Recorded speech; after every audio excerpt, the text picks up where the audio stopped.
চলে আসছি রাবার বাগানে। কি করবে আমাদের শয়তানে? কালা ছাগলের দুধ পানায় যদি খাবার পাইতাম। চলে আসছি রাবার বাগানে। কি করবে আমাদের শয়তানে? মানুষ মুখে মুখে কথা বলে যে রাবার বাগানের ভিতরে নাকি এই পাহাড়ি অঞ্চলে বিভিন্ন ধরনের বাঘ, ভালুক, খেক, শিয়াল, বিভিন্ন ধরনের শয়তান প্রজাতির উদ্ভিদ প্রাণীগুলা বসবাস করে। বলেন কি? কিন্তু আমরা কিন্তু সকল প্রাণীদের বাপ। তা না হলে কিন্তু এই মধ্য বিকেল বেলায় কিন্তু আমরা ভয় ডর ফেলিয়ে কিন্তু চলে এসেছি রাবার বাগানের ভিতরে। ভোর হলেই কিন্তু যখন সূর্য ওঠে তখন কিন্তু এই রাবার বাগানের যারা কর্মজীবী মানুষ আছে তারা কিন্তু তাদের নিজ নিজ কর্মস্থলে চলে যায়। কারণ এই মধুপুর রাবার বাগানের ভিতরে কিন্তু বিভিন্ন ধরনের কর্মসংস্থানের জায়গা আছে। কারণ হচ্ছে এখানে ফলের গাছ দেখতে পারতেছেন, তারপরে সবজির গাছ দেখতে পাচ্ছেন, রাবার গাছ দেখতে পারতেছেন, আনারস গাছ দেখতে পারতেছেন।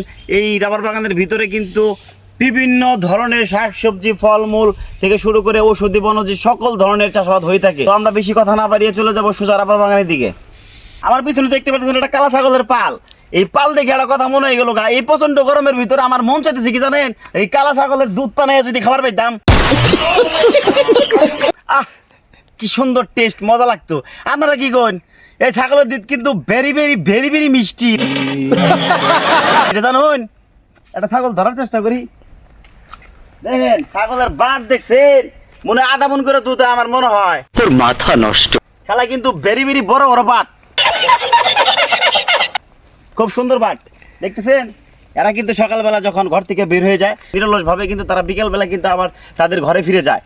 মানুষ অলস হতে পারে কিন্তু পশু পাখি কিন্তু অলস না। বন্ধুরা এত অন্ত মেলা গপ্প শুনলাম, মেলা জিনিসের কাহিনী দেখাইলাম, কিন্তু আসলে মূল আলোচনা আমরা চলে এসেছি। আমরা দেখতে পারতেছেন এই যে রাবার গাছ। এই রাবার গাছের পাশাপাশি কিন্তু আনারস বাগান, কলার বাগান, হলুদ বাগান, নানা ধরনের কৃষি কিন্তু এখানে ছড়িয়ে ছিটিয়ে রয়েছে।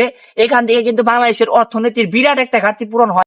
আর তাই না, এই রাবার কষ থেকে বিভিন্ন ধরনের পণ্য তৈরি করা হয় যা বাংলাদেশের ঘাটতি মিটিয়ে কিন্তু বিদেশে রপ্তানি করা হয়, যার ফলে প্রতি বছর প্রচুর পরিমাণে বিদেশি মুদ্রা কিন্তু বাংলাদেশ আয় করে থাকে। দেখা হচ্ছে পরে কোনো ভিডিওতে। সবাইকে অসংখ্য ধন্যবাদ।